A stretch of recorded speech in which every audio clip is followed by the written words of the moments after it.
بل یہاں پر میں 3 وظیفے ایسے بتاؤں گا انشاءاللہ جو ٹاپ آف دا لسٹ 3 وظائف ہیں مصیبت اور پریشانی میں تکلیف دور کرنے کے لیے، سنت وظائف آپ صلی اللہ علیہ وسلم کی طرف سے تعلیم فرمائے ہوئے. ان میں سے پہلا وظیفہ یہی جس کا قرآن میں بھی ذکر آ گیا کہ جو ان الفاظ کے ساتھ ہمیں پکارے گا، اللہ تعالیٰ فرماتا ہے کذالک ننجی المؤمنین، ہم اہل ایمان کو بھی نجات دیں گے اس طریقے سے، صرف یونس کو نہیں، اہل ایمان کو بھی. چنانچہ اسی کانٹیکسٹ میں پہلا وظیفہ ہے یہ لا الہ الا انت سبحانک انی کنت من الظالمین کا. لیکن اس سے پہلے میں ایک امپورٹنٹ بات کروں دعا کے حوالے سے کہ دعا کی قبولیت کا ایک پروٹوکول بھی ہے. ویسے تو آپ مسئلہ 82 دیکھیں گے، اس میں نے اور باتیں بھی کی ہیں، ٹاپک دوسری طرف چلا جائے گا، لیکن انصاف ہے کہ میں اس چیز کو بھی ایڈریس کروں. جامعہ ترمذی میں صحیح سند کے ساتھ یہ حدیث موجود ہے، انٹرنیشنل نمبر کے مطابق 593 نمبر حدیث ہے، اور یہ حدیث مشکات میں آپ کو پہلی جلد میں درود شریف والے چیپٹر میں بھی مل جائے گی. اور مشکات کو میں نے ڈکلیئر کیا ہے مشکات از دا انسائکلوپیڈیا آف حدیث، یعنی آپ کو جتنی حدیثیں اسکیٹرڈ فارم میں ملیں گی کتب ستہ اور اس سے بھی باہر 13 کتابوں میں، مشکات میں آپ کو مل جائیں گی. میں نے اسی لیے مشکات میں پورا لیکچر ریکارڈ کروا دیا ہے، مسئلہ نمبر 111B کے عنوان سے مشکات المصابیح کا مکمل تعارف، وہ ضرور دیکھیں. یعنی مشکات 3 جلدوں میں آپ لے لیں تو انسائکلوپیڈیا آف حدیث آپ کے پاس آ گیا. 6294 احادیث ہیں، اور اس میں چونکہ احادیث کی تکرار نہیں ہے تو کتب ستہ اس کے علاوہ بھی 12-13 کتابیں جو ہیں اس میں کور ہیں، اس میں بھی حدیث موجود ہے. جامعہ ترمذی میں انٹرنیشنل نمبر کے مطابق 593 نمبر. سیدنا عبداللہ ابن مسعود رضی اللہ تعالیٰ عنہ کہتے ہیں کہ ایک دفعہ میں آپ صلی اللہ علیہ وسلم کی موجودگی میں نماز پڑھ رہا تھا، اور سیدنا ابو بکر اور عمر رضی اللہ تعالیٰ عنہما وعلیہم السلام وہ بھی وہاں پہ موجود تھے. میں نماز کے جب یعنی کہ تشہد میں بیٹھا، میں نے اللہ کی حمد کی، التحیات للہ والصلوات والطیبات، اس کے بعد درود پڑھا، اور اس کے بعد میں نے دعا مانگنا شروع کی تو آپ صلی اللہ علیہ وسلم نے ارشاد فرمایا سل تعطا سل تعطا، مانگ تجھے دیا جائے گا، مانگ تجھے دیا جائے گا. یعنی جو درود شریف اور ذکر کے ذریعے متوجہ ہوتا ہے اللہ تعالیٰ اس کی دعا قبول کرتا ہے. اور پھر ابن مسعود ادھر ہی روایت کرتے ہیں، ساتھ ہی جامعہ ترمذی میں دوسری حدیث ہے صحیح سند کے ساتھ کہ ایک شخص آیا، اس نے جو ہے وہ نماز کے دوران حمد و درود کے بغیر ڈائریکٹ اللہ سے مانگنا شروع کر دیا. تو جب وہ فارغ ہوا آپ صلی اللہ علیہ وسلم نے اسے بلا کر کہا کہ سائل تو نے مانگنے میں جلدی کی، تجھے چاہیے کہ جب دعا مانگنے لگے پہلے اللہ کی حمد بیان کر، پھر مجھ پر درود پڑھ، اور پھر اللہ کی طرف متوجہ ہو. اور اس حدیث میں آتا ہے کہ ایک اور شخص آیا، یعنی ابن مسعود وہ خود تھے، اور اس نے اللہ کی حمد اور درود کے ذریعے دعا مانگی تو آپ صلی اللہ علیہ وسلم فرمایا سل تعطا، مانگ تجھے دیا جائے گا، مانگ تجھے دیا جائے گا. درود شریف پہ میں الگ سے بھی لیکچر دے چکا ہوں، مسئلہ نمبر 56 کے عنوان سے 2 گھنٹے کی گفتگو ہے. درود شریف کے صحیح فضائل اور صحیح احکام و مسائل بڑی ڈیٹیل کے ساتھ ہر اینگل سے درود شریف کے حوالے سے آپ کو وہ سمجھ لیں کہ انسائکلوپیڈیا ہے وہ لیکچر، مسئلہ نمبر 56 اہل سنت پاک.com پہ. تو دعا کے لیے حمد اور درود شریف ضروری. اس لیے دیکھیں نماز کی انٹلیکچوئل ترتیب ہے، آپ پہلے دعا کرتے ہیں التحیات للہ والصلوات والطیبات، اللہ کی حمد کرتے ہیں، پھر نبی صلی اللہ علیہ وسلم پر سلام عرض کرتے ہیں السلام علیکہ ایھا النبی، اس کے بعد آپ درود پڑھتے ہیں، اور اینڈ پہ آپ دعا مانگتے ہیں اللہم انی اعوذ بک من عذاب جہنم ومن عذاب القبر ومن فتنة المحیا والممات ومن شر فتنة المسیح الدجال. یا اللہم ربنا آتنا فی الدنیا حسنة وفی الآخرة حسنة وقنا عذاب النار. یا رب اجعلنی مقیم الصلاة ومن ذریتی ربنا وتقبل دعائی ربنا اغفر لی ولوالدی وللمؤمنین یوم یقوم الحساب. کوئی بھی دعائیں مانگیں، یہ بھی مانگیں جو میں وظائف بتا رہا ہوں، کیونکہ بخاری اور مسلم کی متفق علیہ حدیث ہے. مشکات میں آپ کو تشہد والے چیپٹر میں حدیث مل جائے گی کہ نماز میں تشہد میں درود کے بعد جو چاہو اپنے رب سے مانگو، یعنی عربی میں مانگنا ہوگا، دعائیں مانگیں، دعائیں معصورہ کتاب و سنت میں جتنی ہیں وہ مانگیں. اس کے علاوہ بھی مانگ سکتے ہیں اگر الفاظ درست ہوں لیکن عربی زبان میں. تو یہ پہلا وظیفہ جامعہ ترمذی میں انٹرنیشنل نمبر کے مطابق 3505، مشکات میں 2292 نمبر یہ حدیث ہے. اور قرآن حکیم میں تو ہم پڑھ چکے ہیں سورۃ الانبیاء آیت نمبر 87 اور 88 میں آپ صلی اللہ علیہ وسلم نے ارشاد فرمایا کہ یونس علیہ السلام نے مچھلی کے پیٹ میں اپنے رب کو ان الفاظ کے ساتھ پکارا تھا لا الہ الا انت سبحانک انی کنت من الظالمین. اور پھر آپ صلی اللہ علیہ وسلم نے فرمایا کہ جو کوئی شخص اپنے کسی بھی معاملے میں کسی بھی پریشانی میں اس دعا کے ذریعے اللہ کی طرف متوجہ ہو، اللہ تعالیٰ اس کی دعا کو قبول فرما لیتا ہے۔ اور قرآن میں بھی آ گیا نا کذالک ننجی المؤمنین، اور کتنا بڑا فتویٰ آیا میرے بھائیوں سورہ الصافات 143 144، فلولا انہ کان من المسبحین، اگر یونس ہمیں ان الفاظ میں ہماری تسبیح نہ کرتا، للبث فی بطنہ الی یوم یبعثون، تو مچھلی کے پیٹ میں قیامت تک مچھلی کے پیٹ میں رہتا اگر اس طرح نہ ہمیں پکارتا، اس کی قبر مچھلی کا پیٹ بن جاتی۔ یعنی یہ اتنا عطاب، اور وہ دور ہو گیا اس دعا سے، بہت بڑے اسماء اعظم میں سے ہے۔ تو یہ بہترین دعا، بہترین وظیفہ، اسماء اعظم میں سے بہترین چیز، اور سب سے بڑھ کر جو میں نے بات کی کہ بہترین استغفار، اللہ سے توبہ مانگنے کا بہترین ذریعہ۔ اور کس طریقے سے، اے اللہ تو پاک ہے نا، تجھ سے تو غلطی نہیں ہوگی، میں بندہ ہوں غلطی کروں گا، تو اللہ نے تو معاف کرنا ہے نا، کیونکہ جب بندے نے اپنی عاجزی کا اظہار کر لیا ہے اور اللہ تعالیٰ کو بتایا اللہ یہ تیری کوالٹی ہے، تو غلطی نہیں کرتا، تو میں تو انسان ہوں غلطی کروں گا۔ تو یہ ہے پہلا وظیفہ۔ دوسرا وظیفہ وہ بھی جامعہ ترمذی میں انٹرنیشنل نمبر کے مطابق 3524 نمبر حدیث ہے، لیکن ترمذی کا طریق جو ہے وہ ضعیف ہے۔ یہ میں پہلے بتا دوں، امام ترمذی نے ساتھ لکھا ہے یہ روایت کمزور ہے، لیکن ضروری نہیں ہوتی کہ روایت اگر ترمذی میں کمزور ہے تو کہیں اور وہ روایت صحیح نہیں موجود ہے۔ اس کی صحیح سند المستدرک للحاکم میں انٹرنیشنل نمبر کے مطابق 1862 نمبر موجود ہے، اور سنن نسائی الکبریٰ میں 10492 نمبر ہے، اور مشکات میں بھی 2454 نمبر حدیث ہے انٹرنیشنل نمبر کے مطابق۔ تو صحیح سند المستدرک للحاکم اور سنن نسائی الکبریٰ کے اندر موجود ہے، اور وہ وظیفہ ہے انس ابن مالک کہتے ہیں اور سعد ابن ابی وقاص کہتے ہیں رضی اللہ تعالی عنہما وعلیہم السلام کہ آپ صلی اللہ علیہ وسلم کو جب کبھی کوئی تکلیف یا پریشانی پہنچتی تو آپ صلی اللہ علیہ وآلہ وسلم ہمیشہ ان الفاظ میں اپنے رب کو پکارا کرتے ہیں، یا حی یا قیوم برحمتک استغیث، اے خود سے زندہ ہر چیز کو تھامنے والے، میں تیری رحمت کے ساتھ تیری مدد کا سوال کرتا ہوں۔ استغیث بولیں گے نا الف کے ساتھ، حمزہ کے ساتھ، تو یہ سنگولر کا صیغہ ہوگا، اور اگر ہم بولیں گے نستغیث نون کے ساتھ تو یہ جمع کا صیغہ بن جائے گا۔ یہ میں اس لیے بتا رہا ہوں، لوگ پوچھ رہے ہوتے ہیں جی بعض جگہ لکھا ہوتا ہے جناب نستغیث، بعض جگہ لکھا ہوتا ہے استغیث، کیا کریے؟ وہ نستغیث جمع کا صیغہ بنا لیا جاتا ہے، جیسے دعا ہے سنن ابی داؤد میں اللہم اجرنی من النار، لیکن اگر جمع کا صیغہ بنائیں گے تو اللہم اجرنا من النار ہو جائے گا۔ اس طریقے سے دعائے قنوت کے الفاظ ہیں اللہم اہدنی فی من ہدیت، تو جمع کا صیغہ ہوگا اللہم اہدنا فی من ہدیت۔ یہاں پر بھی ہے یا حی یا قیوم برحمتی کا استغیث سنگولر کا صیغہ، اور نستغیث پلورل کا صیغہ، جمع کا صیغہ۔ کتنی بہترین دعا ہے، اے خود سے زندہ ہر چیز کو تھامنے والے، میں تیری رحمت کے ساتھ تیری مدد کا سوال کرتا ہوں۔ تو یہ بھی اسماء اعظم میں سے ہے۔ سنن نسائی الکبریٰ کے اندر صحیح سند کے ساتھ 10492 اور المستدرک للحاکم میں 1862 نمبر۔ اب یہاں پہ میں ایک ضمناً بات بتا دوں سنن نسائی الکبریٰ کے بارے میں، چونکہ اکثر لوگ پوچھتے ہیں میرے بھائیو، ایک سنن نسائی وہ ہے جو کتب ستہ میں ہم پڑھتے ہیں، اس میں یہ کتاب لکھی ہے امام احمد بن شعیب نسائی رحمہ اللہ تعالی المتوفى 303 ہجری۔ کتب ستہ میں یہ ویسے 5ویں نمبر پہ گنی جاتی ہے، لیکن بخاری اور مسلم کے بعد دنیا میں سب سے صحیح ترین کتاب سنن نسائی ہے، سب سے کم ضعیف حدیثیں اس کے اندر ہیں۔ بخاری مسلم کے بعد تیسرا نمبر اس کتاب کا ہے، دنیا کی کوئی حدیث کی کتاب بخاری مسلم کے بعد صحیح نہیں ہے جتنی سنن نسائی ہے۔ سنن نسائی جو ہمارے پاس کتب ستہ میں ہے نا، اس میں ہے 5761 احادیث انٹرنیشنل نمبر کے مطابق، اور یہ ساری انٹرنیشنل کتابیں عربی میں، انگلش میں اور اردو میں ہماری ویب سائٹ اہل سنت پاک .com پہ فری اس کا PDF موجود ہے، آپ ڈاؤن لوڈ کر سکتے ہیں۔ 5761 احادیث ہیں اس سنن نسائی میں جو ہمارے پاس ہے۔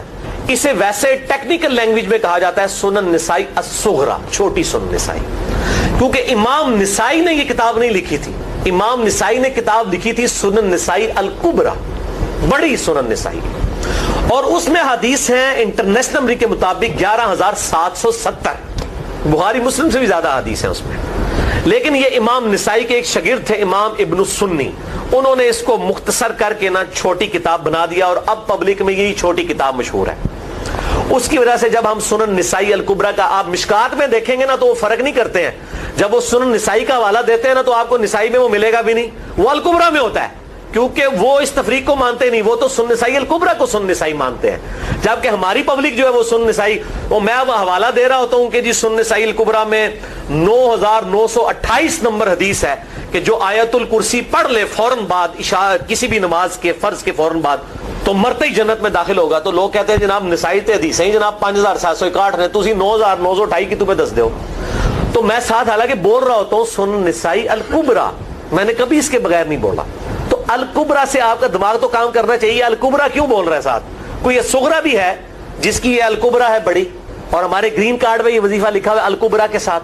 اسی طریقے سے جو میرا وہ واقعہ کربلا کے اوپر 150 اسناد پر مشتمل پمفلٹ ہے, ریسرچ پیپر نمبر 5B واقعہ کربلا کا حقیقی پس منظر 72 صحیح الاسناد احادیث کی روشنی میں. 72 کا تو ٹائٹل ہے شہدائے کربلا کی نسبت سے, احادیث اس میں 150 ہیں. اس میں اکثر حدیثوں کے حوالے میں نے سنن نسائی الکبریٰ سے دیے ہوئے ہیں. وہ لوگ کہتے ہیں مل ہی نہیں رہی ہے, تو میرے بھائی وہ سنن نسائی الکبریٰ آپ کے پاس ہوگی تو آپ کو ملے گا نا. تو سنن نسائی الکبریٰ الگ سے وہ اصل کتاب ہے, اس میں سے سنن نسائی الصغریٰ بنائی گئی ہے. اسی سنن نسائی الکبریٰ کا چیپٹر ہے خصائص علی, جس میں 194 حدیث ہیں. سیدنا مولا علی رضی اللہ تعالیٰ عنہ علیہ السلام کی شان میں امام نسائی نے ناسبیوں کے خلاف وہ کتاب کا وہ چیپٹر لکھا, وہ خصائص علی چیپٹر ہے سنن نسائی الکبریٰ کا. اس طریقے سے فضائل صحابہ بھی امام نسائی کی جو کتاب ہے وہ بھی اسی کتاب کا چیپٹر ہے. اسی طریقے سے عمل الیوم واللیلہ, صبح و شام کے جو اذکار ہیں وہ چیپٹر بھی اسی سنن نسائی الکبریٰ میں سے ہے. اسی میں یہ وظیفہ ہے کہ جو آیت الکرسی فرض نماز کے فوراً بعد پڑھتا ہے تو مرتے ہی جنت میں داخل ہوگا. میں نے اس کتاب کے اس چیپٹر کا حوالہ نہیں دیا, وہ الگ سے بھی چیپٹر چھپا ہوا ہے, جس طرح خصائص علی الگ سے ہے, فضائل صحابہ الگ سے ہے. خصائص علی تو ہمیں ہماری ویب سائٹ پہ بھی موجود ہے اہل سنت پاک.com پہ. فضائل صحابہ بھی اردو ترجمے اور تحکیم کے ساتھ چھپ چکی ہے. اور یہ عمل الیوم واللیلہ, دن رات کے جو اذکار ہیں, یہ بھی الگ سے عربی میں چھپی ہوئی ہے. تو میں اس کا حوالہ نہیں دیتا, میں سنن نسائی الکبریٰ کا کہتا ہوں 9928 آیت الکرسی کا وظیفہ. تو یہ سنن نسائی الکبریٰ کا میں نے حوالہ دیا ہے یا حی یا قیوم برحمتک استغیث 10492 صحیح طریق ہے. بعض اوقات کسی ایک کتاب میں ضعیف, ترمذی کا اس کا طریق جو ہے وہ ضعیف ہے, سنن نسائی الکبریٰ اور المستدرک للحاکم کا طریق جو ہے وہ بالکل صحیح ہے. جس طریقے سے سنن ابی داؤد اور سنن ابن ماجہ میں کتاب النکاح چیپٹر میں حدیث ہے, اگر میں سجدہ جائز سمجھتا تو بیویوں کو کہتا کہ اپنے خامدوں کو سجدہ کریں اس حق کے سبب جو اللہ نے ان کو دیا. تو ابو داؤد اور ابن ماجہ کی روایت ضعیف ہے, اس میں شریک القاضی مدلس ہے اور ان سے روایت کر رہے ہیں, اور مدلس کی ان والی روایت سما کی تصریح کے بغیر ضعیف ہوتی ہے.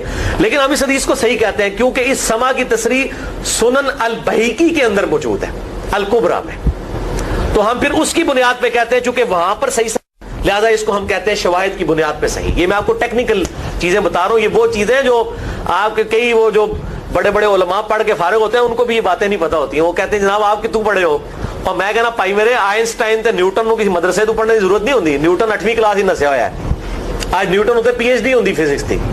مجھے غامدی صاحب کا جملہ یاد آیا, ان سے کسی نے پوچھا کہ یہ جو روایتی علماء ہیں اور مولانا مودودی آپ ان کو کیسے دیکھتے ہیں؟ ان کا روایتی علماء جو ہیں یہ تو مدرسوں کے اسٹوڈنٹس اور فاروق تحصیل ڈگری ہولڈر ہیں, اور مودودی صاحب جو ہیں ان کی مثال تو آئنسٹائن اور نیوٹن والی ہے, ان کے اوپر PhDs ہوتی ہیں. یہ گاڈ گفٹڈ صلاحیتیں ہوتی ہیں. ان مدرسوں کی آؤٹ پٹ مودودی صاحب اور ڈاکٹر اسرار, ڈاکٹر ذاکر نائک اور احمد دیدار صاحب تو نہیں ہو سکتے.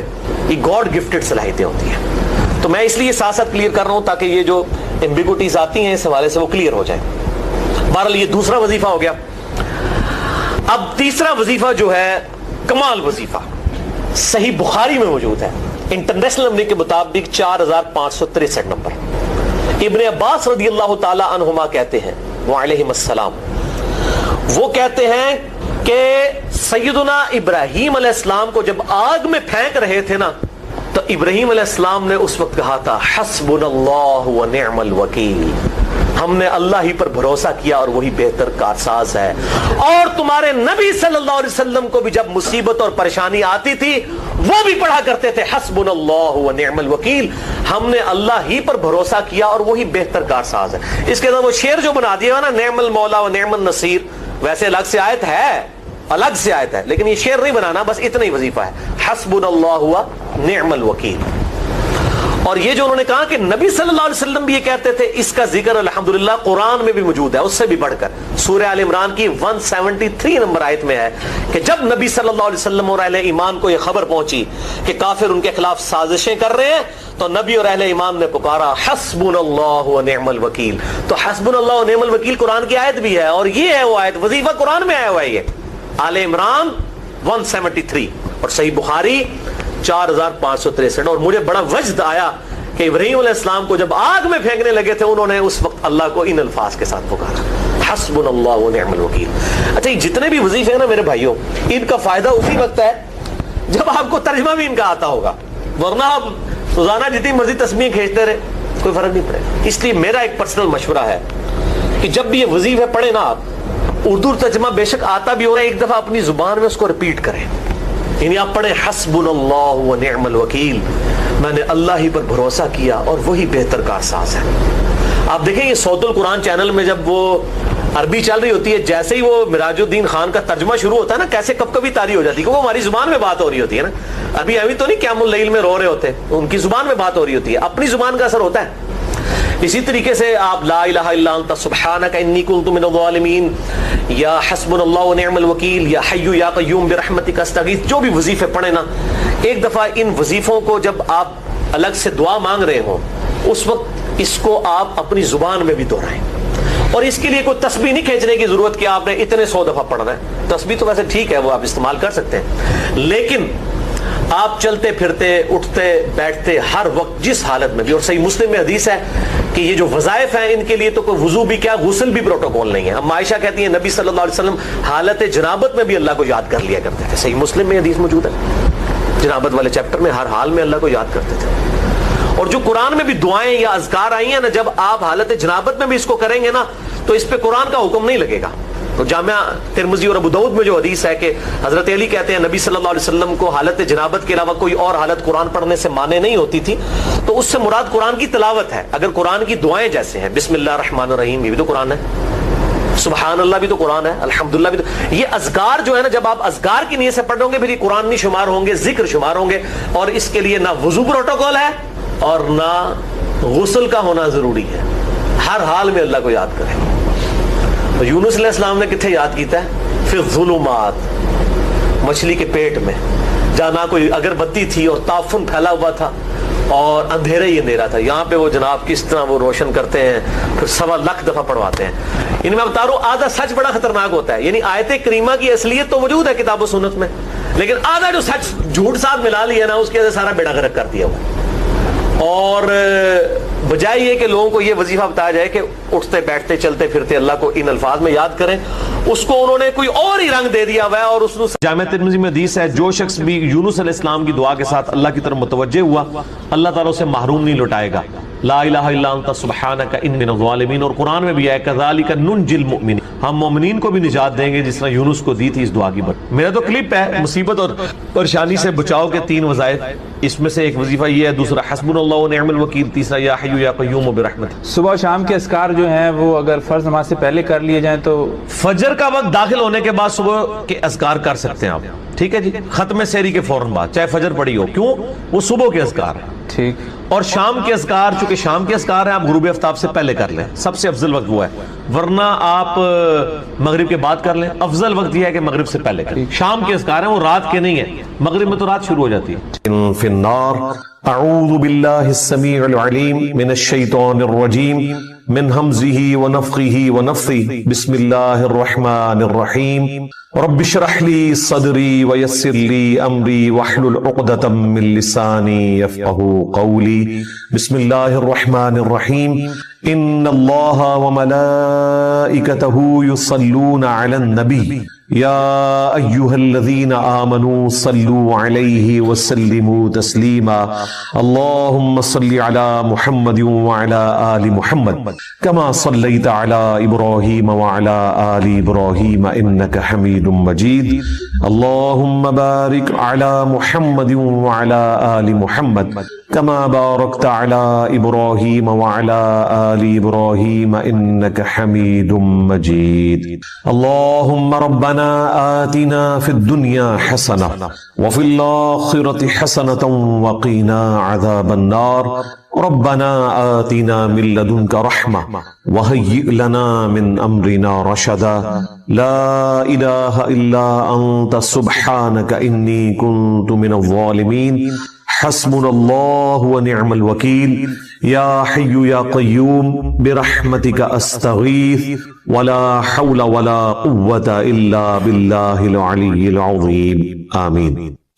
الحمدللہ آج 15 جون 2025 کو سنڈے کے دن ہماری یہ قرآن کلاس نمبر 219 نمبر کی اسٹوڈیو ریکارڈنگ ہونے جا رہی ہے۔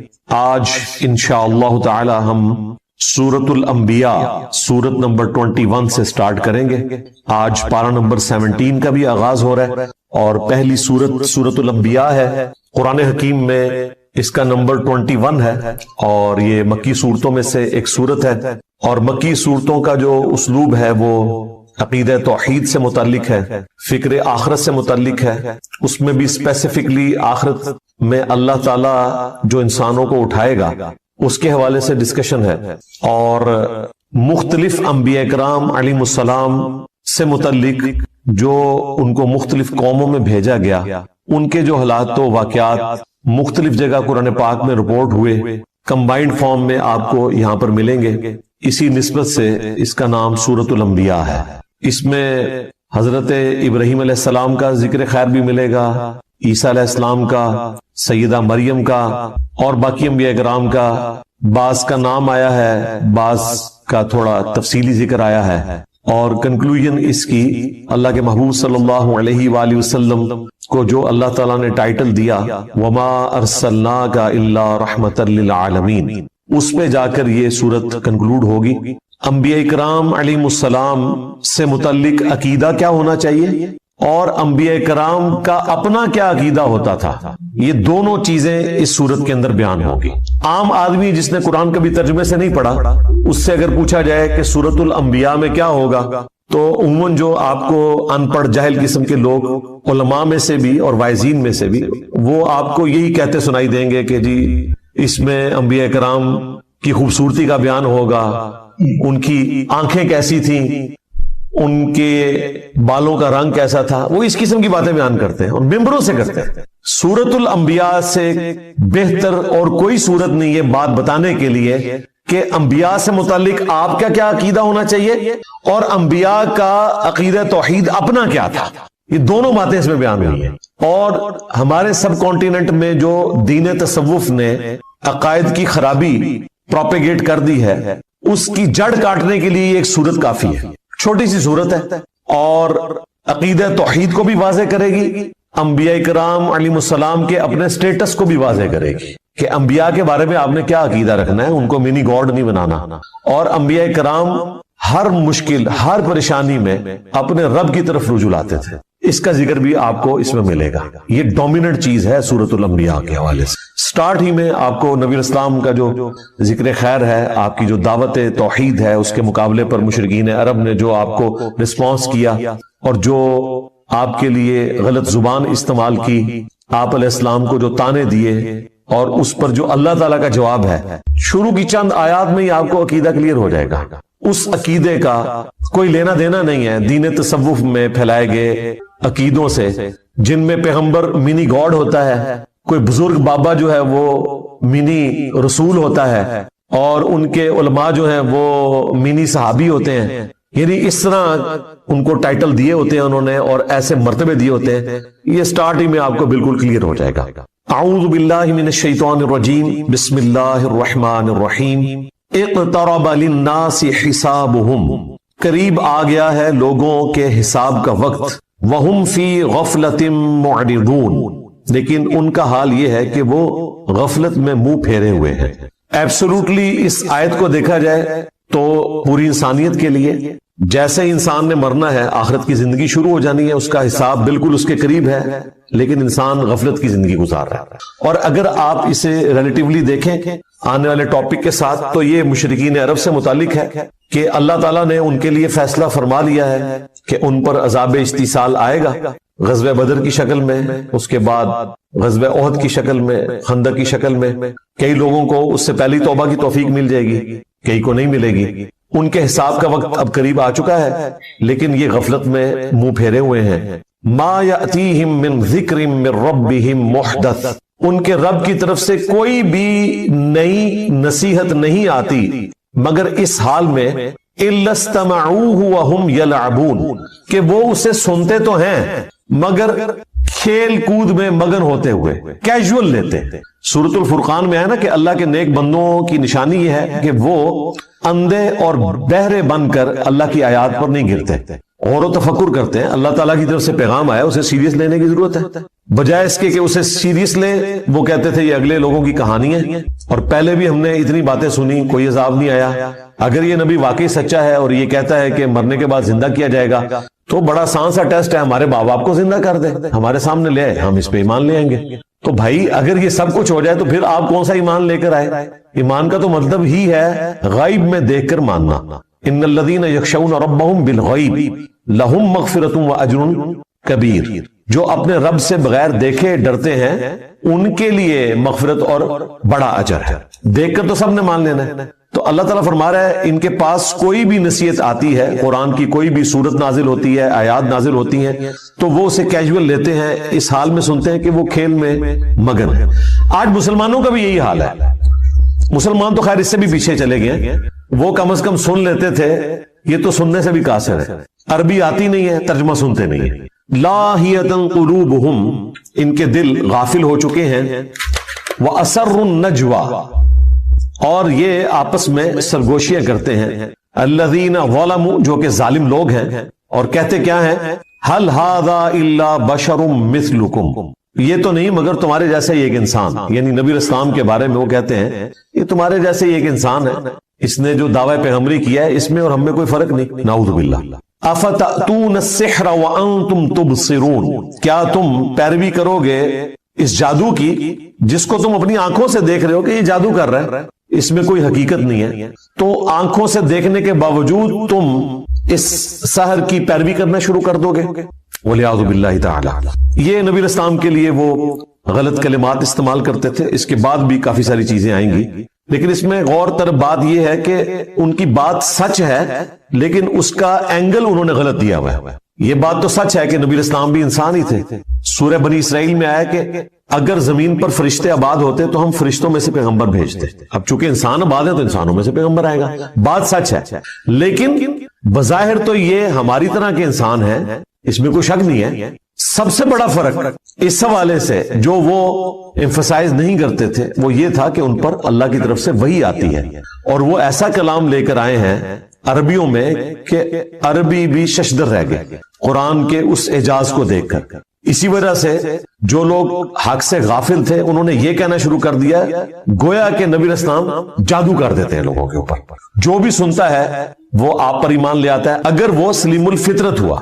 اگر بے ایمانی پہ اترا ہوا ہے تو اس کے لیے قرآن میں کوئی ہدایت نہیں. سیدھی سی بات ہے، قرآن میں ہدایت اس کے لیے جو واقعی ہدایت قبول کرنا چاہے. صحیح مسلم میں جو دماد نامی ایک عامل کا ذکر ملتا ہے، اردو میں ہم زماد کہتے ہیں، عربی میں دماد ضاد کے ساتھ. وہ جھاڑ پھونک کا کام کرتا تھا. صحیح مسلم شریف میں آتا ہے کہ وہ جب مکے میں آیا تو کچھ لوگوں نے اس سے کہا کہ اس طرح ہمارے ایک بڑے ڈائنامک انسان تھے، بڑی اچھی پرسنالٹی محمد صلی اللہ علیہ وآلہ وسلم کی، اور کچھ عرصے سے انہوں نے یہ باتیں کرنا شروع کر دی ہیں. ہمیں لگتا ہے کہ وہ غار ہرا میں جو گئے تھے وہاں پر ان کے اوپر کوئی آسیب کا سایہ ہو گیا، تو تم علاج کرنا جانتے ہو تو تم ان کا علاج کرو. کوئی جادو ہو گیا ان کے اوپر یا آسیب آ گیا. صحیح مسلم کے الفاظ ہیں کہ وہ نبی اسلام کے پاس آیا تو اس نے کہا کہ اے محمد اگر آپ چاہیں تو میں آپ کا علاج کر سکتا ہوں. آپ بتائیں کہ آپ کیا دعوت رکھتے ہیں، میں آپ کی بات سننا چاہتا ہوں تاکہ میں جج کروں. تو نبی اسلام نے ابھی قرآن تلاوت نہیں کیا، آپ نے صرف خطبے کے سٹارٹ کے الفاظ اس کے سامنے تلاوت کیے. ان الحمد للہ نحمده ونستعینه ونستغفره ونعوذ باللہ من شرور انفسنا ومن سیئات اعمالنا. یہ خطبہ جو میں سٹارٹ میں پڑھتا ہوں, اس نے کہا کہ ایک دفعہ مجھے دوبارہ سنائے. دوبارہ سنا تو اس نے کہا میں گواہی دیتا ہوں کہ آپ اللہ کے رسول ہیں. یہ کلام ایسا کلام ہے ہی نہیں ہے. ابھی قرآن نہیں پڑھا تھا, صرف خطبے کے الفاظ. اور ظاہر اس میں تو دعوت تھی نا, آپ نے گاڈ اورینٹڈ ہونا ہے. ساحروں کی گفتگو اس قسم کی تو نہیں ہوتی, شاعروں کی گفتگو اس قسم کی تو نہیں ہوتی. وہ تو خوابوں کی دنیا میں رہتے ہیں, وہ تو عشق مجازی کا شکار ہوئے رہتے ہیں. یہ تو گاڈ اورینٹڈ چیز, اور وہ بھی اتنی پرفیکشن کے ساتھ, وہ ایمان لے آیا. اب اس فیلڈ کے ایکسپرٹ نے اسلام قبول کر لیا. ہونا تو چاہیے تھا, جن لوگوں نے بھیجا تھا وہ سارے بھی مسلمان ہوتے, کیونکہ جس بندے کے اوپر ان کا تکیہ تھا وہ ایمان لے آیا. لیکن وہی ہوا جس طرح جادوگر ایمان لے آئے, فرعون نہیں ایمان لے کر آیا. حالانکہ فرعون کو ایمان لانا چاہیے تھا کہ اس کے اپنے جادوگر مان گئے کہ یہ جادو نہیں ہے. یہاں پر بھی کافروں کو مان لینا چاہیے تھا کہ ضماد نے جب یہ بات کہہ دی تو پھر یقیناً نبی علیہ السلام ایک غیر معمولی انسان ہے. لیکن چونکہ وہ حق قبول نہیں کرنا چاہتے تھے, اللہ تعالیٰ نے ان کو ہدایت نہیں دی, تو پھر ان کے پاس بہانہ یہ ہوتا تھا کہ یہ جادو ہے, اگلے لوگوں کی کہانیاں ہیں. اب اس کے جواب میں نبی علیہ السلام نے اللہ کے حضور عرض کی, قال ربی یعلم القول فی السماء والارض. نبی علیہ السلام نے کہا کہ میرا رب خوب جانتا ہے جو بات کہی جاتی ہے آسمان میں اور زمین میں. وَهُوَ السَّمِيعُ الْعَلِيمُ, اور وہی سننے والا ہے, سب کچھ جاننے والا ہے. یعنی نبی علیہ السلام نے اپنے غم کی فریاد اپنے رب کے حضور رکھی, اور مشرکین عرب سے کہا کہ یہ جو کچھ تم باتیں کر رہے ہو نا میرے بارے میں, میرا رب خوب جانتا ہے. اسے تو پتا ہے کہ میں اللہ کا پیغمبر ہوں, ہر چیز سے وہ واقف ہے.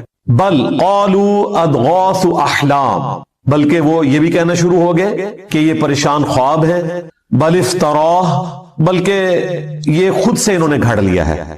بل ہوا شاعر, نہیں بلکہ یہ شاعر ہے, خود بھی ایک بات کے اوپر قائم نہیں ہے. دیکھیں اگر کسی شخص کو یہ پتا چل گیا کہ یہ سامنے والا بندہ کیا ہے تو وہ بار بار اپنا بیان تو نہیں بدلتا. تم نے ساحر کہا, چیپٹر کلوز کرو. نہیں, تسلی نہیں ہوئی کیونکہ جھوٹ کہا ہوا تھا نا. کسی کو یہ لولی پاپ دے دیا کہ ان کو خواب آتے رہتے ہیں, وہ یہ بیان کرتے ہیں.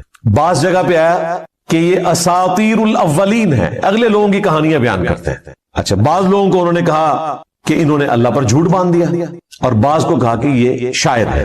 اب اتنے زیادہ بیانات, جادوگر, دیوانہ, اگلے لوگوں کی کہانیاں, پریشان خواب, جھوٹ گھاڑ لیا ہے, شاعر ہیں, مجنون ہیں.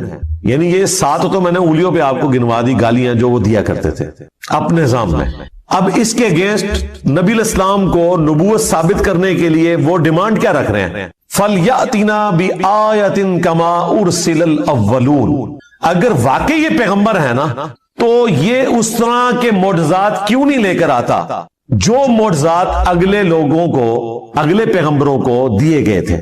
یعنی یہ ہمیں خود ہی بتاتا ہے کہ موسیٰ علیہ السلام کے پاس عصا کا معجزہ تھا, وہ اژدہا بن جاتا تھا. عیسیٰ علیہ السلام مردوں کو زندہ کر دیتے تھے. تو اس قسم کا کوئی معجزہ یہ ہمیں بھی کر کے دکھائے, ہم مان لیں گے. اچھا, یہاں تک اگر بات دیکھی جائے تو لاجیکلی ان کی بات درست ہے کہ جو پیغمبر عوام کے سامنے اگلے انبیاء کے واقعات بیان کر کے اور ان کے معجزات بتا کر دعوی نبوت کر رہے ہیں, تو اس کا منطقی نتیجہ یہ ہے کہ اس کے مخاطبین اس سے کہیں کہ اچھا یہ جو آپ بتا رہے ہیں آپ بھی کر کے بتائیں نا, تو ہم آپ پر ایمان لے آئیں گے. تو یہ ڈیمانڈ کوئی غلط نہیں تھی ان کی, لیکن اللہ کا فیصلہ کچھ اور تھا. اللہ تعالیٰ نے اس کے جواب میں کیا فرمایا, اس جگہ پر ہر جگہ جواب ڈیفرنٹ آئے گا. یہاں پر کیا جواب آیا, ما آمنت قبلہم من قریۃ اہلکناہا, ان سے پہلے جو بستیاں ہلاک کر دی گئیں ان کے رہنے والے بھی ایمان نہیں لے کر آئے تھے. افہم یؤمنون, تو کیا اب یہ لوگ ایمان لے آئیں گے. یعنی اللہ تعالیٰ نے اپنا ایک رول بتا دیا کہ اگلے انبیاء کے ماننے والوں کی ڈیمانڈ کے اوپر ہم نے منہ مانگے معجزات دکھائے, تو اس کا اینڈ رزلٹ یہی نکلا کہ ایمان وہ نہیں لے کر آئے. تو ان کے ساتھ بھی یہی ہونا ہے, اگر ہم نے ان کا منہ مانگا معجزہ دکھا دیا تو یہ ایمان نہیں لائیں گے. لیکن اس کے بعد رزلٹ کیا نکلے گا, وہ سورہ بنی اسرائیل میں اللہ تعالیٰ نے جب 9 معجزات کا ذکر کیا جو نبی علیہ السلام سے وہ ڈیمانڈ کرتے تھے, انہوں نے ایک پوری لسٹ ان کو پیش کی تھی کہ آپ آسمان پر چڑھ کر بتائیں, ہمارے سامنے چڑھے اور ہمارے سامنے آپ کتاب لے کر اترے, ہم مان لیں گے. آپ کا کوئی باغ ہو جس میں آپ نہریں رواں کر دیں, آپ کا سونے کا کوئی گھر ہو, اس قسم کی وہ ڈیمانڈ کرتے تھے. اس کے جواب میں اللہ تعالیٰ نے فرمایا کہ تم فرماؤ کہ میں بشر ہوں, رسول ہوں, میرا کام دعوت حق پیش کرنا ہے، یہ معجزات اللہ کے پاس ہے۔ اور پھر کئی جگہ پر قرآن پاک میں اس بات کا جواب اللہ تعالیٰ نے اس طریقے سے دیا کہ اگر ہم ان کو منہ مانگا معجزہ دکھا دیں گے پھر ان کے لیے وقت مقرر کر دیا جائے گا، پھر یہ توبہ نہیں کر سکتے، اگر ایمان نہیں لائیں گے تو ہلاک کر دیے جائیں گے، جس طرح کے اگلے لوگ ہلاک کر دیے گئے۔ سورۃ المائدہ کے اینڈ میں بھی آتا ہے نا، جب عیسیٰ علیہ السلام کے ماننے والوں نے کہا نا کہ آپ آسمان سے ہمارے لیے کھانا نازل ہونے کی دعا کریں، تو عیسیٰ علیہ السلام نے کیا کہا تھا کہ اگر تمہیں یہ منہ مانگا معجزہ دکھایا گیا اور یہ کھانا نازل ہوا اور پھر جس نے انکار کیا پھر اللہ تعالیٰ کی طرف سے عذاب آئے گا۔ یہ اللہ تعالیٰ نے فرمایا کہ میری طرف سے اعلان ہے، ان کو سنا دو۔ تو یہ اللہ تعالیٰ کا قانون ہے کہ جب منہ مانگا معجزہ پورا کیا جائے، اس پر انکار آئے تو پھر اللہ تعالیٰ اس قوم کو ہلاک کر دیتا ہے۔ لہٰذا یہ اللہ تعالیٰ کی رحمت ہے کہ منہ مانگا معجزہ نہ دکھایا جائے۔ رہا یہ وسوسہ آنا کہ ہو سکتا ہے کہ وہ ایمان لے آئے، تو بھائی پورا ٹریک ریکارڈ ہے، لوگ ایمان نہیں لے کر آئے۔ سورۃ الانعام میں سورہ الحجر میں اللہ تعالیٰ نے فرمایا کہ اگر ہم ان کی آنکھوں کے سامنے آسمان سے قرآن کو نازل کرتے تختیوں کے اوپر اور یہ نازل ہوتا ہوا دیکھ لیتے اور اس لکھی ہوئی کتاب کو اپنے ہاتھوں سے چھو بھی لیتے، تب بھی انہوں نے یہ کہنا تھا کہ ہماری آنکھوں پر جادو کر دیا گیا، یعنی دل بے ایمان تھے اجتا ٹھیر۔ آپ یہ نہ سمجھے کہ اگر ان کی وہ ڈیمانڈ پوری کی جاتی تو انہوں نے مان لینا تھا، بالکل نہیں ماننا تھا۔ کیا جادوگروں کے ایمان لانے کے بعد فرعون نے مان لیا تھا کہ میرے ایکسپرٹس نے ڈکلیئر کر دیا ہے کہ یہ جادو نہیں ہے، یہ پیغمبر ہے؟ نہیں مانا۔ تو یہ اللہ کی رحمت ہے، منہ مانگا معجزہ نہ دکھانا۔ اگر منہ مانگا معجزہ دکھا دیا جائے تو پھر اللہ تعالیٰ کا عذاب آ جاتا ہے اور پھر وہ عذاب ٹلتا نہیں ہے۔ اگر کوئی اس وقت توبہ بھی کرے اس کی توبہ قبول نہیں ہے۔ یہی بات اللہ تعالیٰ نے یہاں کی۔ کیا ان سے پہلے لوگ جن کو ہم نے ہلاک کیا ان قوموں کو وہ ایمان لے آئے تھے جو یہ ایمان لے آئیں گے؟ اب اس سے یہ بھی پتا چل گیا کہ نبی علیہ السلام کو اللہ تعالیٰ نے کافروں کو دکھانے کی خاطر اس قسم کا کوئی معجزہ نہیں دیا جو کافر ڈیمانڈ کیا کرتے تھے۔ لہٰذا یہ دعویٰ کرنا کہ عبد القادر جیلانی نے مردہ زندہ کیا اور اس میں یہ رنگ بھرنا کہ چونکہ حضرت عیسیٰ علیہ السلام نے مردہ زندہ کیا تھا تو اس امت کے اولیاء جو ہیں وہ بنی اسرائیل کے پیغمبروں کی طرح ہیں، یہ کوئی آیت حدیث نہیں ہے، یہ ایک آپ سمجھ لیں قرآن و حدیث سے ڈیڈکٹ ہوئی ہے بات، اور وہ صرف علماء کے لیے نہیں ہے، یہ پوری امت ہی نبیوں والا کام کر رہی ہے۔ کنتم خیر امت اخرجت للناس تأمرون بالمعروف وتنہون عن المنکر، یہ پوری امت ختم نبوت کی برکت سے نبیوں والا کام کر رہی ہے۔ اس اعتبار سے پوری امت بنی اسرائیل کے پیغمبروں کی طرح ہے، کام کرنے کے اعتبار سے، مرتبے کی نہیں بات ہو رہی، یہ ذہن میں رکھیے گا۔ انبیاء کے مرتبے کو کوئی نہیں پہنچ سکتا، کام کرنے کے اعتبار سے۔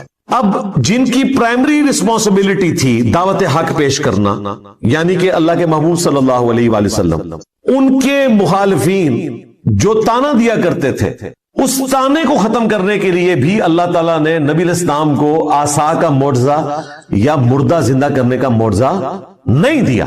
تو عبد القادر جیلانی تو شاہی کوئی نہیں، یہ ساری سٹوریاں کہانیاں بنائی ہوئی ہیں۔